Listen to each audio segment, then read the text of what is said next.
December 1, 2021, a furious minority group disrupted parliamentary proceedings after the first Deputy Speaker of Parliament, Joseph Osei-Owusu, retorted that he wasn't the Speaker of Parliament. His pronouncement angered the minority, which led to another commotion.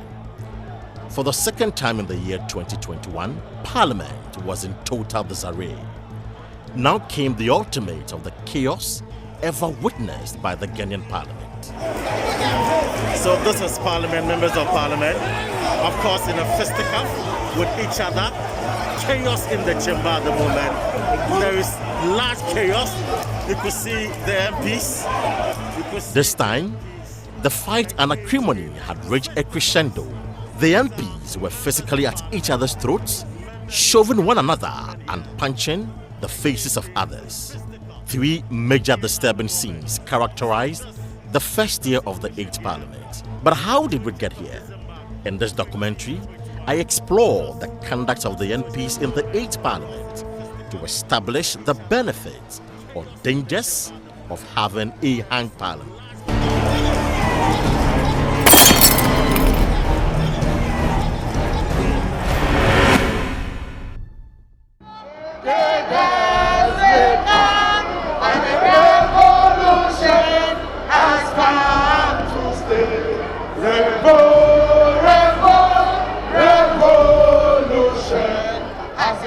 Professor Jampo maintains that the current crop of leadership lacks what it takes to lead a hung parliament and asks the party to reshuffle the majority leadership. Well, we're going to have this from now up to 2024. And either the current leadership change, but of course, a leopard has its skin. Even if it falls into water, it can change.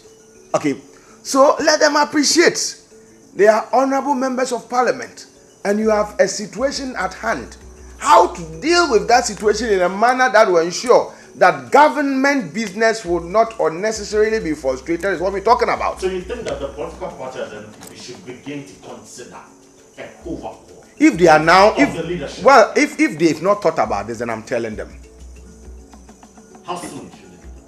If they've not thought about it and they want to maintain the same kind of leaders leading them in these processes, it will be up to them. So, but I think that you need a certain caliber of leadership whose language would be so conciliatory to the point that you may not have to bring people outside parliament to intervene.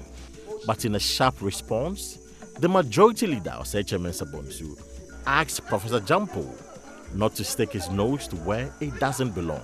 Is he with us? He's a diet in the wool NDC. Everybody knows that. Is he the person qualified to tell us which players to field in our team? Is he the person to tell us?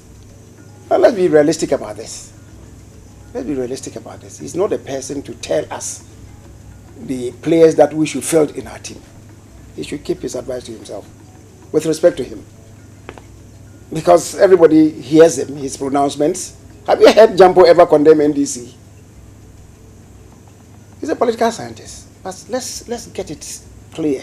Our own statements have always been to react to what the minority have said. And that is difficult for Jampo to accept.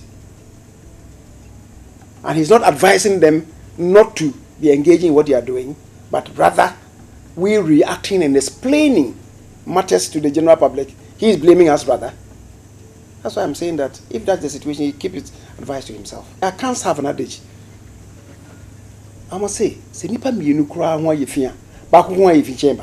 why don't you want to admit that most of these things are being started by the NDC? But you are quick to say that rather it's the leadership of the majority. The Asawasi NP, who is the longest serving NP in the current leadership of the minority, claims a meeting was scheduled to interrogate the attacks on the speaker. In the said meeting, the majority leader was admonished to shun away from attacking the speaker publicly. Although Chairman Sabonsu had agreed to the proposition, he breached the agreement shortly after the meeting. And this one, I mean, I'm sure also we should go back now. And I said, Majority Leader, you are not helping. Because it looks like you are still leading only your side. It's only the minority that leads only his side. But majority that doesn't lead his side alone. He leads both sides. You are not doing that. And because I'm noticing that there's some ego running between you and the speaker. And in my view, both of you needs to pause. So we talked, and the bottom line that I insisted that we, the leaders, the 12 of us, should go and meet the speaker. We agree. I think some kind of gentleman. Majority leader, speaking against the speaker in public is not helpful because he doesn't have the same opportunity. Speaker cannot call for a press conference. It's not done. So even when you disagree with him, we beg you, use another person. Let another person within your caucus do it. As for you, when we meet in the room, then you point.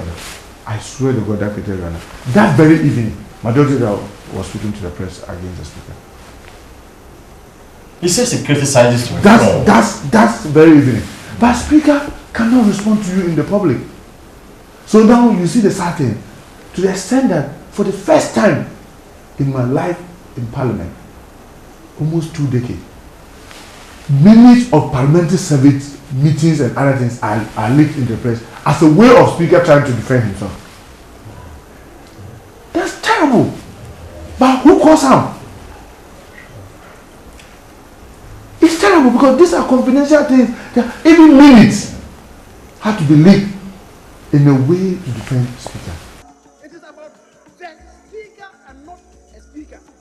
The speaker, so you come to 102, which provides. But the majority leader argues that the speaker has, in some instances, displayed blatant bias. He, however, added that, as one of the senior members of the House, accustomed to the rules and procedures, including having a better appreciation of the standing orders, he indulged in the criticisms of the speaker to ensure Mr. Babin toes the line of balance. I disagree with him on some of the things that he has done recently or has been doing, but it doesn't mean that we are enemies. There are things that I would consider that is not being fair, right? But to say that it's been partisan, I don't want to go into that. And occasionally, I will tell him my disagreement. Even when we go into pre-sitting meetings, he will make a point, and I will tell him, Mr. Speaker, I disagree with you on this. Or maybe what you are saying, as far as this matter is concerned, I don't think is the truth. That's how we relate to each other.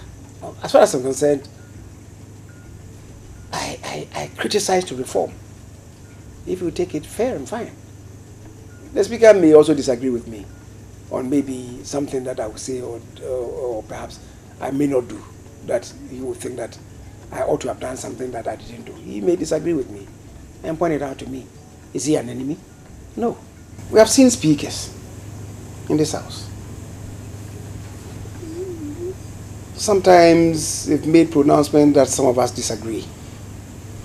Maybe on the floor, we will disagree. But when matters come involving the speaker, like this matter about the security, then immediately the minority will come rallying around the speaker. You see, it's always NDC, it's group solidarity. Anything about the speaker, let's rally around him. And that is what I find uncomfortable. Because we should not reduce matters to the speaker and the rest of parliament. It's not an NDC speaker. He's a speaker for parliament, and it must be so recognized. Parliament is sharply divided over the conduct of Speaker Alban Babin. The NDC, which ensured the election of Alban as a speaker, has resolved to protect his image. But the NPP sees the speaker as doing the bidding of the NDC. But Professor Jampo says it's normal for Speaker Alban Babin to be partisan, citing former speakers, including Professor Michael Quay, as being partisan. No Speaker of Parliament is not partisan. Every Speaker of Parliament we have had in Ghana has been partisan. All over the world, Every Speaker of Parliament has been partisan. Were we not there? Didn't you see Nancy Pelosi openly shredding the speech of Donald Trump? He's a partisan Speaker of Parliament. Justice D.F. Annan was partisan. Bejina Sechi was partisan. Alajete was partisan. Michael Kwe, my own mentor, my professor, my teacher, my former head of department, was partisan. All these have been partisan. Suddenly, you want Urban Sumana Kings from Bagwin to rise above partisan politics. What are you talking about? He is a partisan speaker. Just like Michael Kwe. The tension and animosity began to rise. This manifested in every slight disagreement in the chamber. One central character in all of the controversy is the first Deputy Speaker of Parliament, Joseph Osei-Owusu, NP for Bekwai constituency. With the help of the Bekwai NP, a one-sided majority house quashed the rejection of the 2022 budget and approved same. At this point, the Speaker had traveled outside the country to seek medical attention. The minority, unhappy with the development, moved the motion of rescission to quash the approval of the budget by the NPP caucus. The minority leader, Haruna Idrisu, rose under Order 51, which reads, "At the time appointed for the purpose under Order 53, any member may, with the prior approval of Mr. Speaker, move a motion on a specific matter of urgent public importance. A member who desires to make such a motion shall, before the commencement of sitting, submit to Mr. Speaker a written notification and statement of the matter to be raised." First, it must be clear that a deputy speaker is not a speaker. Mr. Speaker is not a member of parliament. I am a member of parliament. The Honorable Second Deputy Speaker is a member of parliament, and our role is to assist the speaker in managing this house. After long hours of debate in the chamber, Joseph Osei-Owusu threw out the motion by the minority. According to the minority, the first Deputy Speaker should have put the motion of rescission filed by the minority leader to a vote instead of ruling on the matter. The minority argued that since Joyce declared himself as not being the Speaker, he lacked the powers to rule on such a motion. Chaos broke out. That is before the House. No. How can he rule on the motion before the House? He cannot rule on the motion before the House. How can he rule? Show us the standard order. You are not a speaker. You say you are not speaker. You are not a speaker. You are not a speaker. You are not a speaker. You don't get cooperation from us. You are not a speaker. You are not a speaker. Get on. Away. You are not a speaker.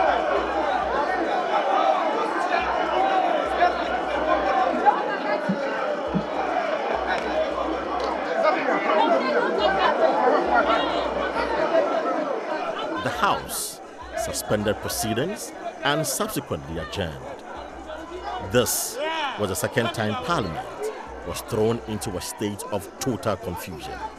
A 20-member committee, 10 from each side of the House, was put together to reach some consensus on issues and also fashion out strategies in working together. Negotiations and consensus building among the committee members broke down with claims from each side that the other caucus had taken an entrenched position. Parliament was relatively peaceful until the introduction of the controversial e-levy. Mr. Speaker, in listening to both the majority and the minority, it is clear that there are deep divisions in where we want to go as a nation. Before the government submitted the bill to the House, the two caucuses had already taken an entrenched position, vowing to ensure its approval or rejection. The NDC maintained that the approval of the levy would impose further hardship on the ordinary Ghanaian, whilst the NPP caucus is of the view that the levy will serve as a conduit for development and the creation of jobs, including the facilitation of road infrastructure. 21st December 2021 was the day scheduled for the consideration of the levy. The Speaker of Parliament, Aban Babin, had earlier been in the House to preside over sittings, but was absent when the bill was finally introduced. The absence of the Speaker at a very crucial time fed into the narration of the majority that the Speaker, with the support of the NDC, are working to frustrate government business. First Deputy Speaker, Joseph Osei-Wisu, then mounted the chair. The bill was introduced and debate started.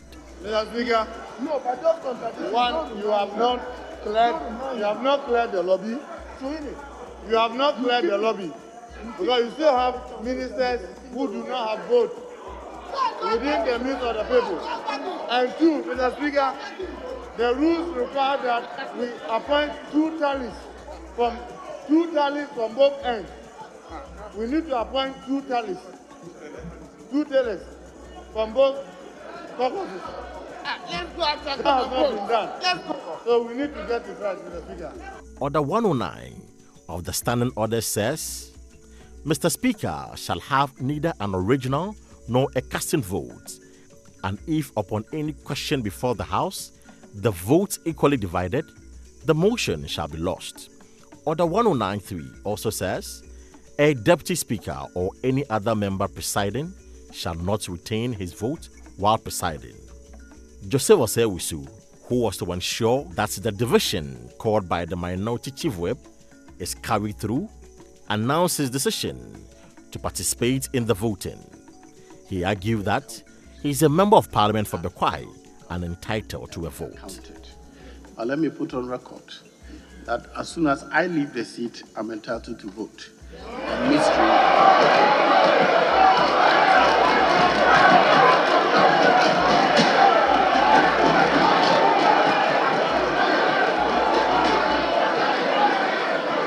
Order.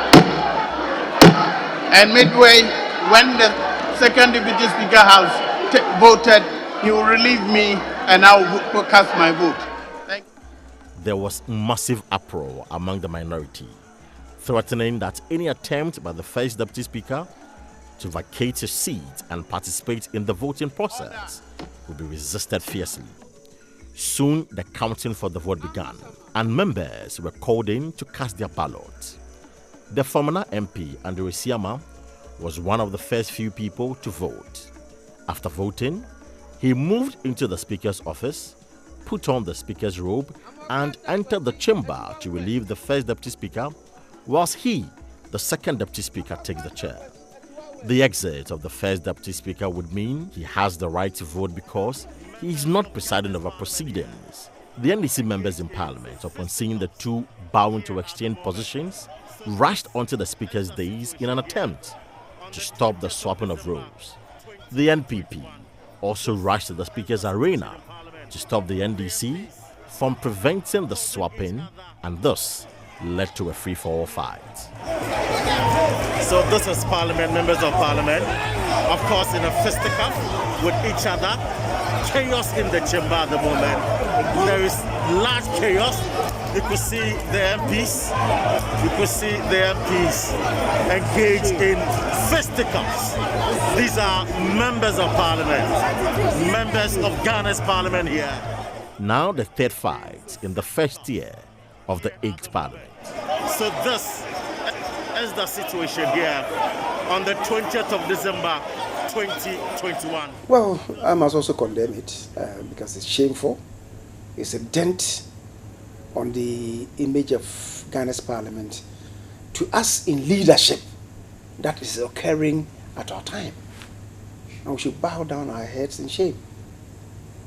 It's a dent on the Parliament of Ghana, and indeed a mortal wound on Ghana's democracy.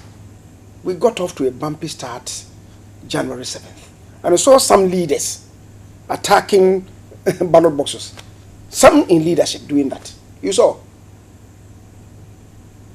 saw some in the extended leadership booting down polling booths. You saw that. And you saw somebody also snatch ballots and attempt to run away with it. I mean, it's such a shameful incident that day, what happened. And then December, these rowdy scenes, fisticuffs. And I saw some members, attempt to slap their own colleagues. And he took pride in that. And such people, when it comes to discourse in the plenary, they are found wanting. Do you see them? And he thinks that he must exhibit bravado.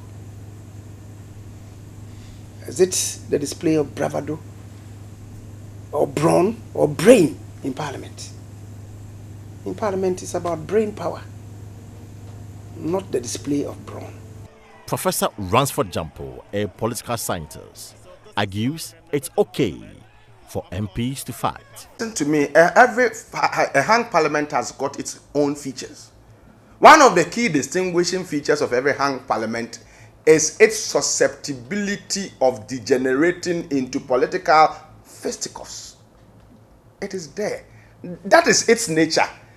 Okay, every hung parliament can degenerate into physical fight.